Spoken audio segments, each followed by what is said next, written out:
Hey guys, my name is Artem Samoilov, and on my channel we discuss all organizational, training and tactical aspects of the game called futsal.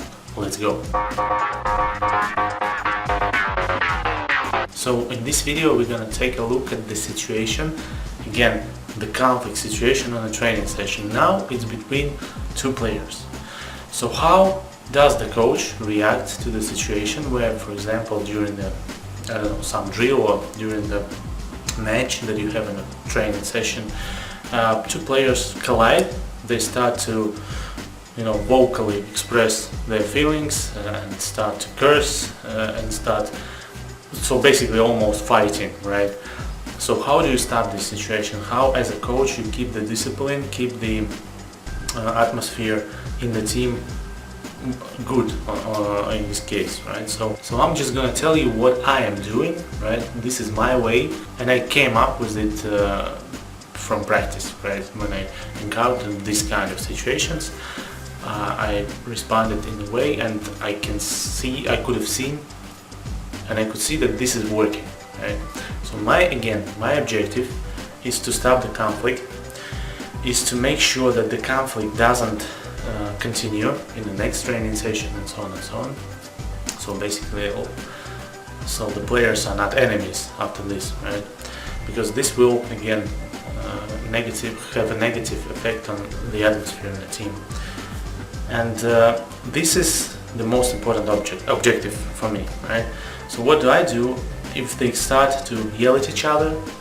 I stop the drill. I'm letting them like 2 or 3 seconds to finish what they're saying, so to express, to get this energy out. If they're just speaking, right? If they're not fighting, already if they're fighting, you have to stop them, right? Some other players have to stop them. But if they are not fighting yet, just yelling at each other, I give them a couple of moments, and then I tell them, okay, are you finished? You finished?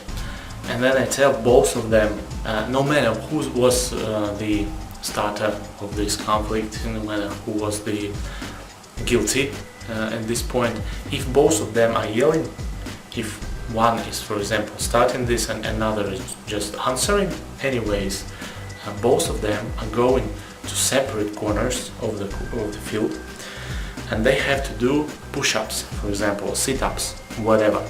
But this has to be, if you're giving them push-ups, it cannot be 10 push-ups, right? It has to be hard, right? You give them 50 push-ups, 100 push-ups, okay, they can do it in like 2-3 attempts, whatever, but they have to do these 100 push-ups. Until they finish this, they cannot join the drill again, right?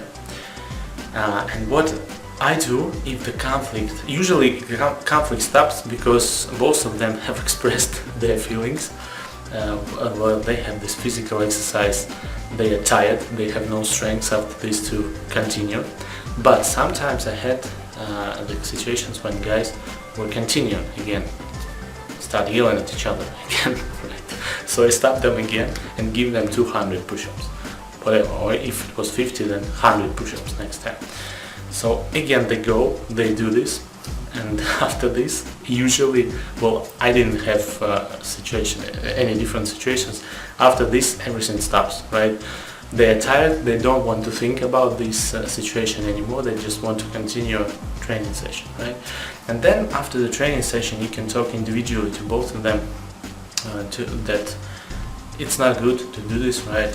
If sometimes you express your feelings, you don't have to make it personal, if it's a foul, okay, it's a foul. This is a training session, that things can happen. The one who was taking the tackle, again, should not be taking it personal, These things happen because the training session has to be competitive, but again, it has to be respectful. I have never had a situation when I, used this kind of tactic on them, and after this, the conflict continued.